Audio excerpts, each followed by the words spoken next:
روایت میں ہے کہ یمن میں ایک قبیلہ آباد تھا جس کا سردار حاتم طائی تھا۔ اب حاتم طائی کی ثقافت سے دنیا کا کون سا آدمی ہے جو ناواقف ہے؟ رسول اللہ صلی اللہ علیہ وآلہ وسلم کے زمانے میں کچھ لوگ جب قید ہو کر آئے اور آپ علیہ السلام کو یہ پتہ چلا کہ ان قیدیوں میں حاتم طائی کے قبیلے کی ایک خاتون بھی ہیں، تو حضور پاک صلی اللہ علیہ وآلہ وسلم نے ارشاد فرمایا کہ خاتون کو رہا کر دیا جائے۔ خاتون کو جب رہائی کی خوشخبری سنائی گئی تو اس نے یہ کہہ کر آزاد ہونے سے انکار کر دیا کہ میرے ساتھ قبیلے کے دوسرے افراد بھی ہیں۔ آپ علیہ السلام نے پورے قبیلے کو آزاد فرما دیا اور مال غنیمت بھی واپس کر دیا، اور نہ صرف اپنی طرف سے انعام و اکرام سے نوازا بلکہ بنفس نفیس سرحد تک چھوڑنے کے لیے تشریف لے گئے۔ حاتم طائی کی سخاوت کے ضمن میں ایک قصہ بیان کیا جاتا ہے کہ روم کے بادشاہ کی دربار میں ایک دن حاتم طائی کی سخاوت کا تذکرہ تھا۔ ایک شخص نے بتایا کہ حاتم طائی کے پاس ایک بہترین عمدہ نسل کا گھوڑا ہے جو ہوا کی رفتار سے دوڑتا ہے، خوبصورت اتنا ہے کہ جو بھی اس کو دیکھتا ہے بس دیکھتا ہی رہ جاتا ہے۔ حاتم طائی اور اس کے گھوڑے کی تعریف سن کر بادشاہ بولا کہ جب تک کسی آدمی کو آزمایا نہ جائے اس وقت تک اس کے بارے میں کوئی رائے قائم کرنا عقل اور شعور کے خلاف ہے۔ بادشاہ نے وزیر سے کہا کہ تم خود جاؤ اور حاتم طائی کی سخاوت کے بارے میں ہمیں معلومات فراہم کرو، اور کسی ایسی چیز کا مطالبہ اس سے کرو جو اس کی نظر میں سب سے زیادہ قیمتی ہو۔ دربار میں ایک درباری نے کہا کہ حاتم طائی کے لیے سب سے زیادہ عزیز اور سب سے زیادہ قیمتی سبا رفتار ایک گھوڑا ہے۔ بادشاہ کو درباری کی یہ بات پسند آئی اور اس نے وزیر سے کہا کہ تم خود حاتم طائی کے پاس جاؤ اور اس سے وہ گھوڑا مانگ لاؤ۔ اگر وہ گھوڑے کا ایثار کر دیتا ہے تو حاتم طائی یقیناً سخی ہے۔ روم سے چلا ہوا یہ وفد منزلیں طے کرتا ہوا رات کے وقت حاتم طائی کے گھر پہنچا۔ جس وقت یہ وفد وہاں پہنچا موسلا دھار بارش ہو رہی تھی۔ گھپ اندھیرے میں بادلوں کی گرج ماحول کو خوفناک بنائے ہوئے تھی۔ ایسے خراب موسم میں کسی مہمان کی مہمان نوازی کرنا تو درکنار گھر سے نکلنا بھی ممکن نہیں تھا، لیکن حاتم طائی نے میزبانی کا حق ادا کیا اور مہمانوں کے تواضع اور آرام و آسائش کا پورا انتظام کیا۔ دسترخوان پر لذیذ بھنا ہوا گوشت کھا کر مہمان خوش ہوئے اور انہوں نے اپنے اندر سفر کی تھکان کی جگہ توانائی محسوس کی اور گہری نیند سو گئے۔ صبح کے وقت جب بارش تھم چکی تھی تو ہر چیز دھلی ہوئی اور صاف نظر آ رہی تھی۔ ناشتے کے دوران وزیر نے مہمان نوازی اور اظہار تشکر کے بعد اپنے آنے کا مقصد بیان کیا۔ کہا کہ ہمارے بادشاہ کو آپ کے گھوڑے کے بارے میں بہت کچھ بتایا گیا ہے۔ گھوڑے کی تعریف سن کر بادشاہ چاہتا ہے کہ آپ اپنا گھوڑا بادشاہ سلامت کی خدمت میں نظر کر دیں۔ وزیر کی بات سن کر حاتم افسوس کے ساتھ ہاتھ ملنے لگا اور بہت افسردہ ہو کر بولا، اگر آپ گھوڑا ہی لینے آئے تھے تو یہ بات آتے ہی مجھے بتا دینی چاہیے تھی، لیکن اب میں مجبور ہوں، اس لیے کہ میرا پیارا گھوڑا اس دنیا میں نہیں ہے۔ آپ کو تو پتہ ہے کہ پوری رات طوفانی بارش برستی رہی۔ میرے لیے یہ ممکن نہیں تھا کہ چراگاہ یا کسی اور جگہ سے کوئی جانور منگوا سکتا، لہٰذا میں نے اپنے گھوڑے کو ذبح کر دیا اور اسی کا بھنا ہوا گوشت دسترخوان کی زینت بنا تھا۔ وزیر حاتم طائی کی یہ بات سن کر حیران رہ گیا۔ بادشاہ سلامت کو جب یہ سارا واقعہ جا کر سنایا تو اس نے بھی حاتم طائی کی سخاوت کی بڑی تعریف کی۔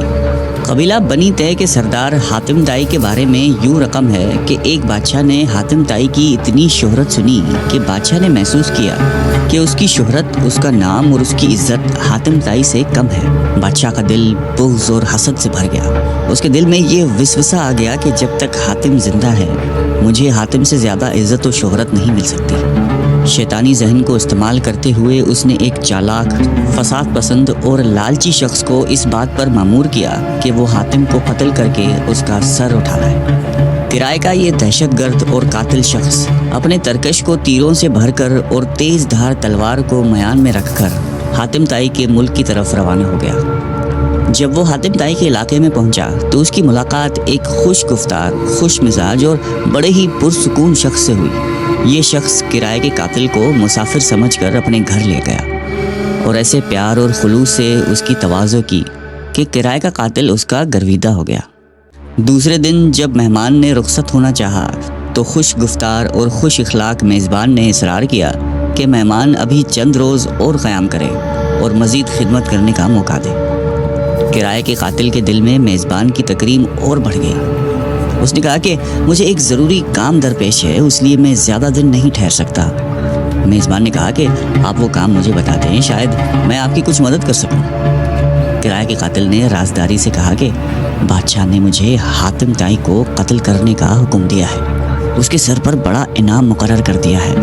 اگر آپ حاتم طائی کو جانتے ہیں تو مجھے اس کا پتہ بتا دیں۔ یہ سن کر میزبان مسکرایا اور عاجزی کے ساتھ جھک کر کہا کہ میں حاتم طائی ہوں، آپ اپنا کام شوق سے پورا کر سکتے ہیں، کیونکہ اگر یہ کام آپ اسی وقت پورا نہیں کریں گے تو پھر لوگ دیکھ لیں گے اور وہ مذمت کریں گے اور آپ انعام سے محروم رہ جائیں گے۔ حاتم کی یہ بات سن کر کرایہ کا قاتل اپنے میزبان کے پیروں میں گر گیا۔ اس نے اپنی تلوار اور تیروں سے بھرا ہوا ترکش پھینک دیا اور کہا کہ ایسے معزز سردار کے جسم پر پھول مارنا بھی گناہ عظیم ہے۔ سخاوت کے بارے میں ایک مجلس میں حضور قلندر بابا اولیاء رحمۃ اللہ علیہ نے فرمایا کہ ایک شخص حضور صلی اللہ علیہ وآلہ وسلم کی خدمت اقدس میں حاضر ہوا اور اس نے عرض کیا کہ یا رسول اللہ، مجھے شہد چاہیے۔ آپ علیہ السلام نے فرمایا کہ عثمان کے پاس چلے جاؤ۔ جب یہ شخص حضرت عثمان رضی اللہ تعالیٰ عنہ کی خدمت میں پہنچا تو وہاں بہت سارے اونٹ بیٹھے ہوئے تھے اور گیہوں کی بوریاں لادی جا رہی تھی۔ اس شخص نے دیکھا کہ ایک بوری کا منہ کھل گیا اور اس میں سے چند کلو گیہوں زمین پر گر گئی۔ حضرت عثمان رضی اللہ تعالیٰ عنہ نے جب یہ دیکھا تو انہوں نے اپنے ملازم سے باس پرس کی اور اس کو ڈانٹا ٹپٹا کہ یہ گیہوں زمین پر کیوں گرا ہے۔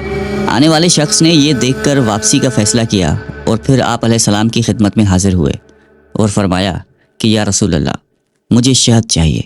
حضور اقدس صلی اللہ علیہ وآلہ وسلم نے پھر یہی ارشاد فرمایا کہ عثمان کے پاس چلے جاؤ۔ سوالی شخص نے ساری کارگزاری بتائی۔ آپ علیہ السلام نے پھر بھی فرمایا کہ عثمان کے پاس چلے جاؤ۔ یہ شخص دوبارہ حضرت عثمان غنی رضی اللہ تعالیٰ عنہ کی خدمت میں حاضر ہوا اور ان کے ملازم سے شہد مانگی۔ ملازم نے حضرت عثمان رضی اللہ تعالیٰ عنہ سے کہا کہ اس آدمی کو شہد چاہیے۔ حضرت عثمان غنی نے فرمایا کہ اسے شہد دے دو۔ ملازم نے برتن مانگا۔ آنے والے شخص نے کہا کہ میرے پاس تو برتن نہیں ہے۔ ملازم نے پھر حضرت عثمان غنی رضی اللہ تعالیٰ عنہ سے عرض کیا کہ حضور، اس کے پاس تو شہد لینے کے لیے برتن ہی نہیں ہے۔ حضرت عثمان غنی نے فرمایا کہ شہد کا کپا اٹھا دو۔ آنے والے شخص نے کہا کہ میں کمزور آدمی ہوں، اتنا زیادہ وزن تو اٹھا نہیں سکتا۔ ملازم پھر حضرت عثمان غنی رضی اللہ تعالیٰ عنہ کے پاس گئے اور کہنے لگے کہ آنے والا شخص بہت کمزور ہے اور اتنی شہد اٹھا نہیں سکتا۔ حضرت عثمان غنی رضی اللہ تعالیٰ عنہ کو ملازم کی بار بار مداخلت پسند نہیں آئی۔ ذرا تیز لہجے میں فرمایا کہ اونٹ پر لاد کر دے دو، اور آنے والا شخص اونٹ پر شہد لے کر چلا گیا۔ یہ واقعہ بیان کر کے حضور قلندر بابا اولیاء رحمۃ اللہ علیہ نے فرمایا کہ مجھے اس بات پر حیرت ہے کہ ہر مسلمان دولت مند بننا چاہتا ہے، لیکن کوئی آدمی حضرت عثمان غنی رضی اللہ تعالیٰ عنہ کے طرز عمل کو اختیار کرنا نہیں جانتا۔ یہ پیغمبرانہ اوصاف اور طرز فکر جب بندے کے اندر متحرک ہو جاتے ہیں تو وہ دیکھ لیتا ہے کہ کوئی شے براہ راست موجود نہیں، ہر چیز کا وجود اللہ کی حاکمیت پر ہے۔ سارے جہانوں کا بادشاہ اللہ ہی ہے۔ انسان زندگی میں جس چیز کو حاصل کرنا چاہتا ہے تو ضروری یہ ہے کہ اس چیز سے متعلقہ لوگوں کی صحبت اختیار کی جائے، مگر ہم شیطان کی قربت کے کوگر ہیں تو شیطان کے اوصاف پسند کرتے ہیں، اور اگر ہم رحمان سے قریب ہونا چاہتے ہیں تو رحمان کی صفات اختیار کرنی ہوں گی۔ اگر آپ بھی اللہ تعالیٰ کی قربت اختیار کر کے کائنات میں ممتاز ہونا چاہتے ہیں تو اللہ کی مخلوق کی خدمت کیجیے۔ بلا شبہ محبت رکھنے والے لوگ اللہ کے دوست ہوتے ہیں، اور دوست پر دوست کی ہمیشہ نوازش ہوتی ہے۔